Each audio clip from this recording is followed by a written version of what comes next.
আল্লাহ আমার রব, এই রবি আমার সব। দামে দামে তুন মনে তারি অনুভব। তোমার দুনিয়াতে আমি যেদিকে তাকাই, অথই নিয়ামতে ডুবে আছি সবাই।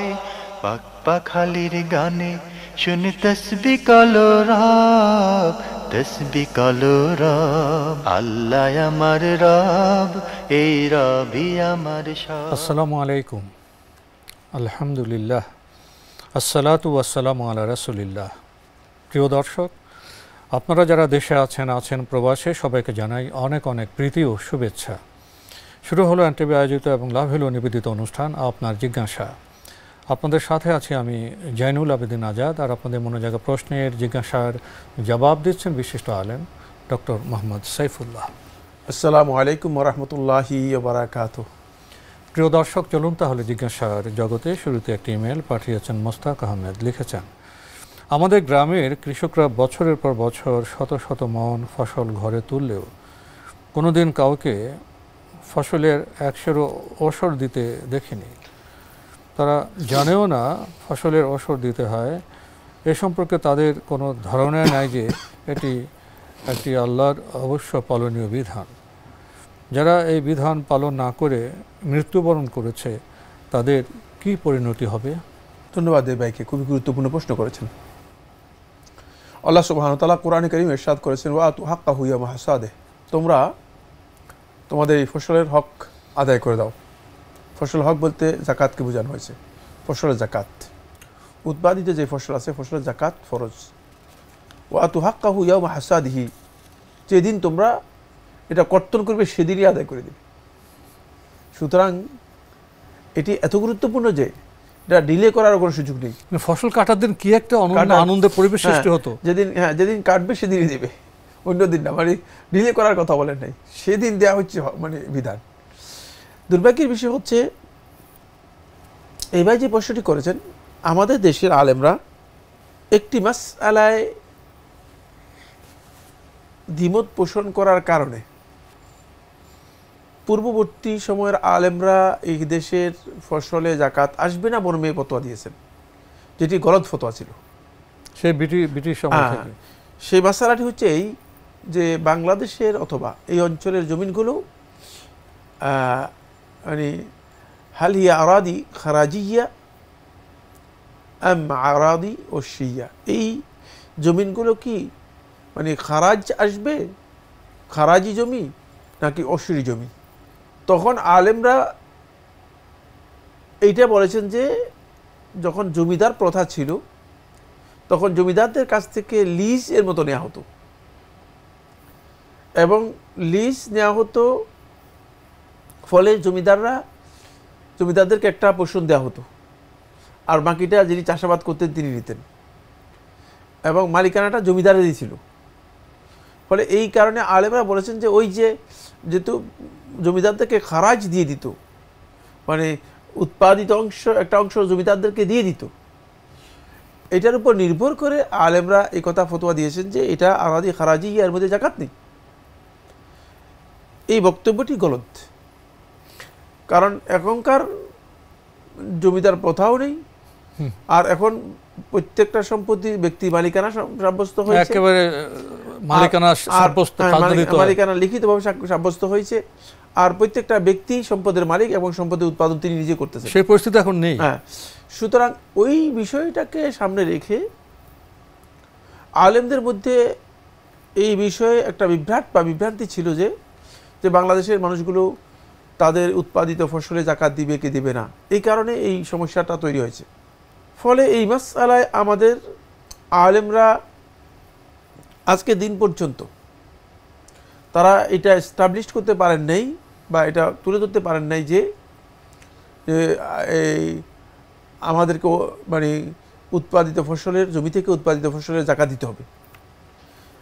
এখন আপনি যে বলেছেন যে লোকেরা যাকাত না দিয়ে মারা গিয়েছে, তারা এই মাসআলা সম্পর্কে জানতো না, যদি সত্যিকার না জেনে থাকে তাহলে তারা গুনাহগার হবে না। কারণ ইসলাম আল জাহল বিল হুকুম যদি হয়ে থাকে, কোনো ব্যক্তি যদি হুকুম সম্পর্কে জাহিল হয়,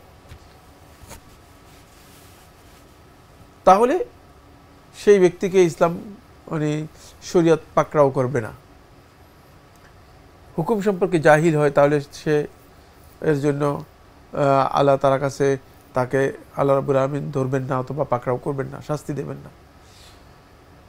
কিন্তু যদি কোনো ব্যক্তি জানতো যে সম্পদের উৎপাদিত ফসল, জমি থেকে উৎপাদিত ফসলের যাকাত বা আছে এবং সেই যাকাত অবশ্যই আমাদেরকে আদায় করতে হবে, তাহলে জানার পরে যদি আদায় না করে থাকেন তাহলে অবশ্যই তিনি গুনাহগার হবেন। মানে জেনে শুনে অমান্য করলে তাহলে অবশ্যই তিনি গুনাহগার হবেন। হুকুমটা জেনে যদি অমান্য করে থাকেন গুনাহগার হবেন। বর্তমানে এই বিষয় নিয়ে আমরা দেখেছি, অনেকে গবেষণা করেছেন, অনেকে বই লিখেছেন এই বিষয়ের উপর। আমি নিজেও একটা মানে এটাকে কয় প্রবন্ধ লিখেছি, মানে বাংলাদেশের জমি সংক্রান্ত। মানে যারা বলেছেন যে এই জমিগুলো খারাজি জমি, তাদের বক্তব্য সঠিক নয়, এটাকে অপনোদন করে খণ্ডন করে আমি এই বিষয়ের উপর লিখেছি। এবং এই দেশের জমিতে মূলত জাকাত, উৎপাদিত ফসলে অবশ্যই জাকাত হবে ওশর অথবা নিসফুল ওশর। মানে সেটা অবশ্যই জাকাতের মধ্যে পার্থক্য আছে, জাকাত তো আর একই ধরনের হবে না, সবগুলো মানে উৎপাদনের পদ্ধতি তো ফসল একরকম না, ফসল উৎপাদনের পদ্ধতির উপর নির্ভর করবে জাকাতটা কি আসবে। জি, কারণ খরচের কম বেশি আছে, বৃষ্টি হবে বৃষ্টি হবে না, সেচ দিবে সেচ দিবে না। তো এই জন্য অবশ্যই তাদেরকে জাকাত দিতে হবে। এবং এটা আমরা মানে ব্যাপকভাবে মানুষদের মধ্যে এই সচেতনতা সৃষ্টি করার প্রয়োজন মনে করতেছি। আলেমদের উচিত এবং যারা এই বিষয় সম্পর্কে গবেষণা করেন অথবা আলোচনা করেন তাদের উচিত যে সাধারণ পাবলিককে একথা বলা যে আপনি অবশ্যই যেদিন আপনি ফসল কাটবেন সেদিনই যেন ফসলের আপনি জাকাত যে আছে সেই জাকাতটুকু আদায় করে দেন, ফসলের জাকাতটুকু আদায় করে দেন। এবং এটা যদি মানুষের কাছে বোঝানো যায়, আমি মনে করে থাকি অবশ্যই মানুষ দেয় না যে না, আমাদের দেশের লোকেরা দেয়, যারা জানে তারা না মানে না দেয়, কিন্তু দেয় যে এই পদ্ধতিতে দেয় না।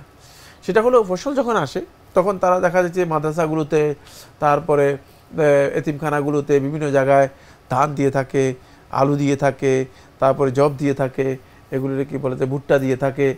আমি দেখেছি মানে বিভিন্ন মাদ্রাসার মধ্যে দিয়ে থাকে। মানুষের মানে এগুলো দেওয়ার অভ্যাস আছে, ফকির মিসকিনদেরকেও দেখা যায় যে দিয়ে থাকে। কিন্তু সেটা মানে যেহেতু জানা নেই অথবা বিষয়টা বুঝতে পারেনি, এই জন্য হয়তো অনেক লোক আছে এভাবে আদায় করে না। এক্ষেত্রে আমরা মনে করি যে মানুষদেরকে সচেতন করতে পারলে এটা আমাদের জন্য সবচেয়ে গুরুত্বপূর্ণ কাজ হবে। এবং মানুষ এখান থেকে আমার মনে হচ্ছে যেন একটা বড় একটা অঙ্কের মানে আমাদের গ্রাম বাংলার পরিস্থিতি পরিবর্তন হয়ে যাবে, সম্পর্ক ক্ষেত্রে একটা নতুন অভাবী মানুষ আছে যারা তাদের মানে অন্তপক্ষে মানে ব্যক্তিদের মানে 1 বছরের অথবা হাফ বছরের খাবার মানে সেখান থেকে তারা সংগ্রহ করতে পারবে। তো এটা আসলে সম্ভব হবে যদি, এবং যারা বিশেষ করে যারা ভিক্ষাবৃত্তি করে, ভিক্ষাবৃত্তিও কমে যাবে। অনেক বড় অঙ্কের ফসল প্রত্যেক বছর আসে, যেটা থেকে আমরা যদি মনে করেন নিসফুল ওশর আদায় করি, তো 1.5 বা 20 ভাগের 1 ভাগ নিসফুল ওশর যদি আদায় করা হয় তাহলেও মানে একটা বড় অঙ্কের মানে অ্যামাউন্ট আসবে, যেটা ফকির মিসকিনরা সরাসরি উপকৃত হতে পারবে। আসলে কিন্তু দুর্ভাগ্যের বিষয় হচ্ছে এটা পরিশোধ করা হচ্ছে না। আর এটা নিয়ে আমাদের আলেম ওলামারাও মানে যেভাবে আলোচনা করা দরকার সেভাবে আলোচনা করেন না, গুরুত্ব অনুসারে গুরুত্ব দিচ্ছেন না। জি, ওশর যদি প্রতিষ্ঠিত হয় গ্রাম বাংলার চেহারা পরিবর্তন হয়ে যাবে, সামাজিক যে সম্পর্ক সেটা অনেক সুন্দর হবে। প্রিয় দর্শক, আসুন আমরা ওশর সম্পর্কে জানি এবং যাদের ওশর দেওয়ার তারা ওশর দেই। এবারে ইমেলটি পাঠিয়েছেন আব্দুর রহমান মেরাদিয়া, ঢাকা থেকে। লিখেছেন, একটি বিষয়ে শয়তান আমাকে খুব বেশি ওয়াসওয়াসা দিচ্ছে, তাছাড়া শুধু আমি নয় অনেকের মনে এই চিন্তাগুলো আসে। তাই 2 ভাগে প্রশ্নটি করলাম, আশা করি উত্তর দিয়ে উপকৃত করবেন, যাতে করে শয়তান আর আমাদের ওয়াসওয়াসা দেওয়ার সুযোগ না পায়। প্রথম ভাগে আপনি প্রশ্ন করেছেন, ইসলাম যে একমাত্র সত্য দিন সেটা মহান আল্লাহ তাআলা প্রত্যেক অমুসলিমকে কোনো না কোনোভাবে বুঝিয়ে দেবেন, অথবা প্রত্যেক অমুসলিমের কাছেই ইসলামের সত্যতা কোনো না কোনোভাবে প্রকাশ পাবে। কোরআন ও হাদিসের আলোকে বক্তব্যটি কি ঠিক আছে, অথবা এ বিষয়ে সঠিক বক্তব্য জানাবেন। যেহেতু একজন অমুসলিমের সন্তান ছোট থেকেই দেখে আসছে যে তার পরিবার পরিজন শিরক বা কুফরিতে লিপ্ত, তখন সেও সেভাবেই বড় হয়। সে তখন তার ধর্মটাকেই সঠিক মনে করে। হয়তো সে কোনোদিন ইসলাম সম্পর্কে জানতেই পারল না, অথবা জানলেও ততটা বিস্তারিত জানতে পারল না। আবার অনেকে পুরোপুরি বুঝেও পরিবার পরিজন ছেড়ে ইসলাম গ্রহণ করতে প্রস্তুত থাকে না বা তাদের সাহসে কুলায় না। সেক্ষেত্রে কি মহান আল্লাহ তাআলা তার পরিবেশ পরিস্থিতি বা সে যতটুকু জানতে পেরেছে তার উপর ভিত্তি করে তার বিচার করবেন? এখানে দুটি প্রশ্ন, ভিত্তি করে বিচার, আরেকটি যে কোনো না কোনোভাবেই সে জেনে যাবে ইসলাম সম্পর্কে, সত্য দিন সম্পর্কে। আপনি যে প্রশ্নটি করেছেন সেটি হচ্ছে ইসলাম সম্পর্কে যদি কেউ কোনো না কোনোভাবে জানতে না পারে পরিবেশ পরিস্থিতির কারণে, এই বক্তব্যটা বর্তমান সময়ে একেবারেই মানে কি বলা যেতে পারে যে অগ্রহণযোগ্য বক্তব্য।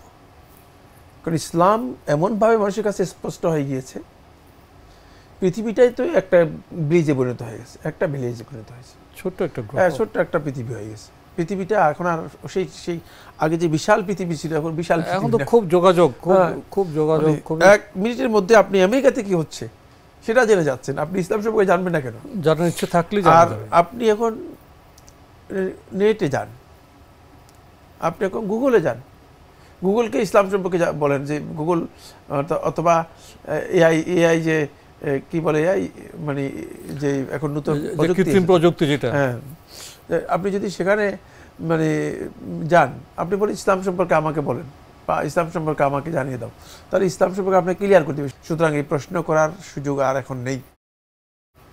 এই কথা আপনি বলছেন যে না কোনো না কোনোভাবে জানতে যদি না পারেন, জানতে আদৌ পারবেন, জানার সুযোগ আছে, জানার সুযোগ আছে। যদি কেউ জানতে না চান তিনি জানতে পারবেন না। এখন শুধুমাত্র ওই ব্যক্তি ইসলাম সম্পর্কে জানতে পারবে না যে ব্যক্তি জানতে চায়নি, কিন্তু যদি কেউ জানতে চায় এবং জানার তার ইচ্ছা আছে তিনি অবশ্যই জানতে পারবেন। আর যখন তিনি দেখবেন যে হেদায়েতের জন্য রাস্তা কি, তখন তার অন্তরের মধ্যে এই আগ্রহ আসতে হবে যে আমি চাই যেন কোনটা হেদায়েত সেটা জানা। অবশ্যই সেই জায়গায় আপনাকে আসতে হবে, হেদায়েতের জায়গায় আপনাকে আসতে হবে। হেদায়েতের জায়গায় যদি আপনি না আসেন তাহলে আপনি হেদায়েত লাভ করতে পারবেন না। এরপরে লাস্টে যে প্রশ্নটি আপনি করেছেন সেটা হচ্ছে আল্লাহ রাব্বুল আলামিন কি আসলে পরিস্থিতির উপর বিচার করবেন? পরিস্থিতি কি? সুবহানাল্লাহ, আল্লাহ রাব্বুল আলামিন পরিস্থিতির উপর বিচার, আল্লাহ তাআলা সবই জানেন, বান্দার সব কিছু জানেন, পরিস্থিতি বান্দার অন্তর সব চাইতে আল্লাহ তাআলার কাছে পরিষ্কার। সুতরাং আল্লাহ রাব্বুল আলামিন মানে পরিস্থিতির উপর বিচার করবেন। বেঈমান ব্যক্তির জন্য আল্লাহ সুবহানাহু ওয়া তাআলার ফয়সালা একটাই, সেটা হচ্ছে জাহান্নাম। যদি কেউ ঈমান এনে থাকেন আর ঈমানের সাথে সাংঘর্ষিক কুফরি, শিরক এবং ভয়াবহ যে সমস্ত ঈমান বিধ্বংসী কাজ আছে সেগুলো করে থাকেন, তাহলে তিনি অবশ্যই নিজের স্থানকে জাহান্নামের জন্য নির্দিষ্ট করে নিয়েছেন। এখন এই কথা বলার দরকার নেই যে আমি এই বিষয় সম্পর্কে অজ্ঞ ছিলাম, না, অজ্ঞ থাকার কোনো সুযোগ ছিল না। কারণ ইসলামের বিধানগুলো জানাটা মুসলিম হিসেবে আপনার দায়িত্ব ছিল, ফরজ আইন তো এগুলো ফরজ। ইসলাম তলাবুল ইলমি ফারিজাতুন আলা কুল্লি মুসলিম, মুসলিমদের উপর জ্ঞান অর্জন করা ফরজ করে দেওয়া হয়েছে। সুতরাং আপনি চুপ করে থাকবেন, না জেনে বলবেন যে আমি তো জানতে পারিনি, এর কোনো সুযোগ নেই। আপনি এটাও বলেছেন কেউ পুরোপুরি জানলো ইসলাম সম্পর্কে, গ্রহণ করতে প্রস্তুত, কিন্তু পারিবারিক কারণে অন্য কেউ আসতেছে না, সাহসও করে না, না, সে প্রশ্নই আসে না, এগুলোর কোনো সুযোগ নেই, সাহসের কিছুই নেই এখানে। ইসলাম গ্রহণ করতে হবে, প্রয়োজনে জীবন চলে যাবে, ঠিক না? এই ক্ষেত্রে মানে আপোষের কোনো বিষয় নেই, এগুলোর কোনো বিষয় নেই। ভাই আব্দুর রহমান, আপনি প্রশ্ন করেছেন, আমি অনেকেই বলতে শুনি, তারা বলে অমুসলিমের সন্তান যদি ইসলামিক পরিবারে জন্ম নিত তাহলে তো সে ইসলামকে সহজে পেয়ে যেত, সে যে অমুসলিম পরিবারে জন্ম নিয়েছে এতে তো তার কোনো হাত নেই, কাজে আল্লাহ তাআলা তার জন্য নিশ্চয়ই বিশেষ কোনো ব্যবস্থা রাখবেন।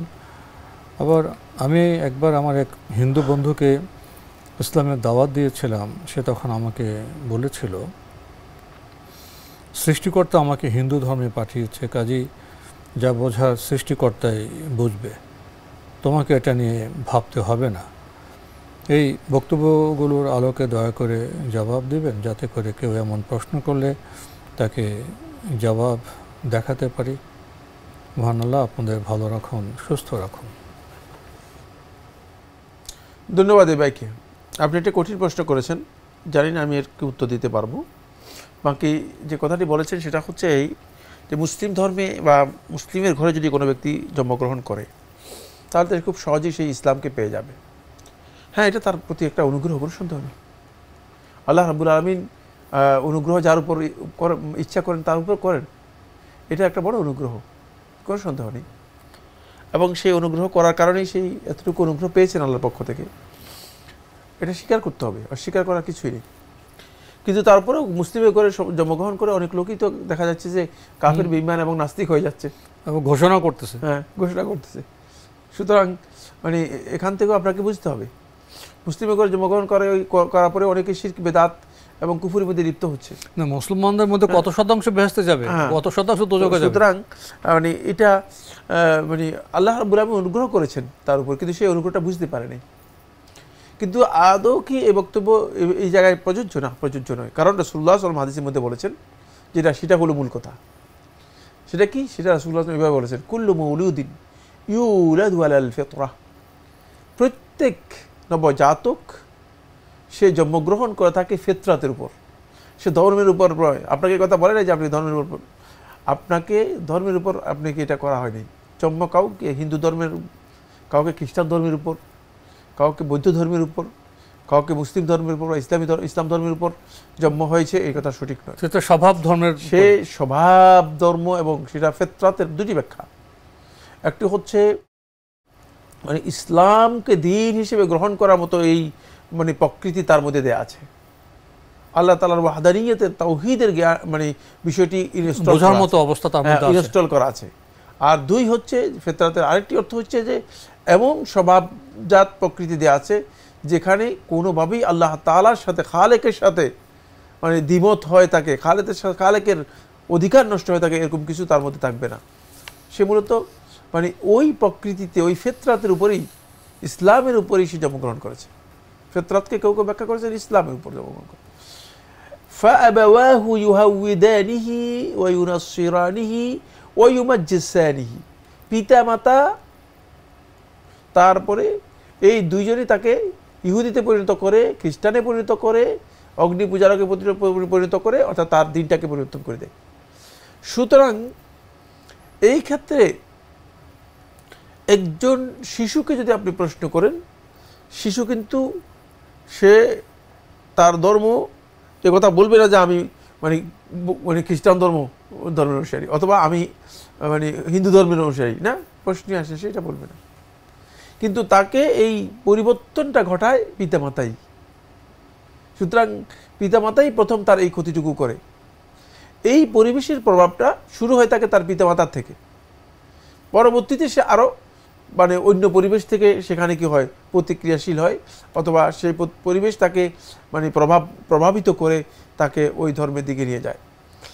এই ক্ষেত্রে যিনি হিন্দু পরিবারে জন্মগ্রহণ করেছেন, তিনি যখন ইসলাম সম্পর্কে জানবেন এবং যখন তিনি বুঝতে পারবেন যে মানে তিনি যেই তাকে পিতামাতা অথবা পরিবেশ তাকে যেদিকে নিয়ে গিয়েছে, আল্লাহ তাআলা তাকে এদিকে নেন নাই, তাকে যেদিকে নিয়ে গেছে এটা গলদ, আল্লাহর বিধানের সাথে সাংঘর্ষিক, তখন তার উপর ওয়াজিব হচ্ছে তিনি এই সম্পর্কে জানা, তার প্রকৃতি, হ্যাঁ, তার বৈশিষ্ট্য তো তখন কথা বলবে, হ্যাঁ, তখন তার উপর মানে তার উপর ওয়াজিব হচ্ছে তিনি এই সম্পর্কে জানবেন। কারণ তিনি তো, তার একটা বিবেক আছে, তার বিবেচনা আছে, তার বিবেচনা তাকে এই কথা বলবে যে খালেকের সাথে মানে আদৌ কি শিরক করার কোনো সুযোগ আছে কিনা, অথবা খালেক সম্পর্কে যে আকীদা আমরা পোষণ করে থাকি সে আকীদা সঠিক কিনা। যখন এই বিষয়টি স্টাডি করবেন তখন তার কাছে স্পষ্ট হয়ে যাবে। কিন্তু তিনি যদি বলেন যে মানে যেহেতু আল্লাহ আমাকে হিন্দু ধর্মের মধ্যে জন্ম গ্রহণ করার মানে জন্য বাধ্য করেছেন বা করিয়েছেন, এখানে কি একটা উদাহরণ দেব? জি, হযরত ইব্রাহিম ইসলাম কোন পরিবারে জন্মগ্রহণ করেছিলেন? হ্যাঁ, তার পিতা কি শিরক করতেন না? সেখানে জন্মগ্রহণ করে তো তার যে সত্তা, তার যে স্বভাব প্রশ্ন করেছে আসলে স্রষ্টা কি, মূর্তিগুলি কি স্রষ্টা না কে? তিনি তো আজর জন্মগ্রহণ করেছে, তিনি তো ছিলেন মূর্তি পূজারী, তিনি তো শিরক করতেন। তারপর তার নিজের ভিতর থেকে প্রশ্ন করেছে, জিজ্ঞাসা জেগেছে, তারপর তো উনি না, ওই যে পরিবেশের প্রভাবটা তার উপর মানে সেভাবে কার্যকরী হয়নি, যেহেতু তিনি তার মানে স্বভাবজাত যে প্রকৃতি আছে সেটাকে তিনি উপলব্ধি করে বুঝতে পেরেছেন, এবং এটা সহজ, এটা বোঝার খুব কঠিন নয়। কিন্তু যদি এই ভাই যেটা বলেছেন সেটা হচ্ছে যে আমাকে যেহেতু হিন্দু ধর্মে জন্মগ্রহণ করিয়েছেন, তাহলে আমি আল্লাহ তারাই এটা ভালো জানেন। আচ্ছা, এখানে তো একটা ঐতিহাসিক উদাহরণ আছে। এই যে এই দেশের আমাদের যে এখন নবীভাগ মুসলিম বলতেছে আমরা, তো আমরা যদি এখানে কয়েকশো বছর আগে যাই, এখানেকার জনমিতি কী ছিল, এখানে কজন মুসলিম ছিলেন, এখানে কি অন্যান্য ধর্ম থেকে প্রচুর লোক কি ইসলামে আসেনি? হ্যাঁ, অবশ্যই আসতেছে। ইসলাম এখনও অনেক লোক আছে ইসলামে মানে আসতেছে এবং ইসলাম গ্রহণ করতেছে। যাদের একটু বিবেচনা আছে, স্টাডি আছে, তারা অবশ্যই দিন সম্পর্কে গবেষণা করে ফিরে আসতেছে, কিন্তু অবশ্যই তাকে এ বিষয়ে জানতে হবে। দুনিয়ার সব বিষয় যদি আমরা জানতে পারি, জানার দায়িত্ব আছে তো। না, দুনিয়ার সব বিষয় যদি আমরা জানতে পারি, তাহলে দিন আমার একটা গুরুত্বপূর্ণ বিষয় না? দিন তো মানুষের মৌলিক বিষয়, মৌলিক মানে অত্যাবশ্যকীয় বিষয়গুলোর মধ্যে একটা হচ্ছে দিন। দিন তো জীবন দর্শন। সুতরাং এই দিনের ব্যাপারে যদি কোনো ব্যক্তি জানারই চেষ্টা না করেন, আর তিনি যদি বলেন যে আমাকে যেহেতু হিন্দু ধর্মে পাঠানো হয়েছে তাহলে আমি হিন্দু থেকেই গেলাম, না, এই বক্তব্য মোটেও। হিন্দু ধর্ম থেকে প্রচুর লোক তো মুসলিম হয়েছে, হিন্দু থেকে হচ্ছে, খ্রিস্টান থেকে হচ্ছে, বৌদ্ধ থেকে হচ্ছে, বিভিন্ন ধর্ম থেকে হচ্ছে, কারণ ধর্মীয় বিষয়গুলো যখন স্টাডি করা হবে তখন স্পষ্ট। আমাদের হাতে আর সময় নেই, তো আজকে এখানে আমাদের শেষ করতে হচ্ছে। আপনাকে অনেক ধন্যবাদ। আপনাকে অনেক ধন্যবাদ। প্রিয় দর্শক, আমরা দেখছিলাম এনটিভি আয়োজিত এবং লাভ হেলো নিবেদিত অনুষ্ঠান আপনার জিজ্ঞাসা। আমাদের অনুষ্ঠান আপনারা এনটিভি অনলাইনেও দেখতে পারবেন, ভিজিট করুন www.ntvbd.com। এছাড়া ইউটিউবে এবং আমাদের ভেরিফাইড ফেসবুক পেজে অনুষ্ঠান দেখতে পারবেন। আজকে শেষের প্রশ্নটি একটু ব্যাপক ছিল, কিছুটা জটিলও ছিল। আমরা জেনেছি মানুষের যে সত্তার মধ্যেই কিছু বোধ থাকে, বোধন থাকে। যেমন ইব্রাহিম ইসলাম তো যে ঘরে জন্মগ্রহণ করেছেন তারা মূর্তি পূজারী ছিলেন, শিরক করতেন। তার মধ্যে প্রশ্ন জেগেছে, তিনি সত্যের অনুসন্ধানী হয়েছেন এবং সত্যের পথ পেয়েছেন। আমাদের এই দেশে তো যদি আমরা ইতিহাসের দিকে তাকাই, এখানকার এখন যে জনসংখ্যার যে পার্সেন্টেজ মুসলিম সেভাবে ছিল না। মানুষ তো তার আপন আগ্রহে, তার বিবেচনায় তারা মুসলিম হয়েছে।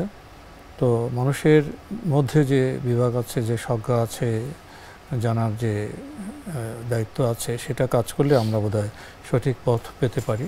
চিঠি লিখুন, প্রশ্ন পাঠান আমাদের ঠিকানায়।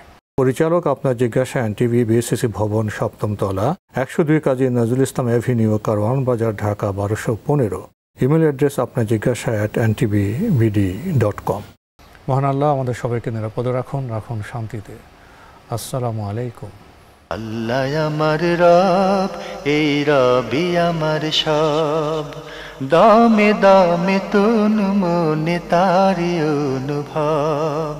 তোমার দুনিয়াতে আমি যেদিকে তাকাই, অথই নিয়ামতে ডুবে আছি সবাই।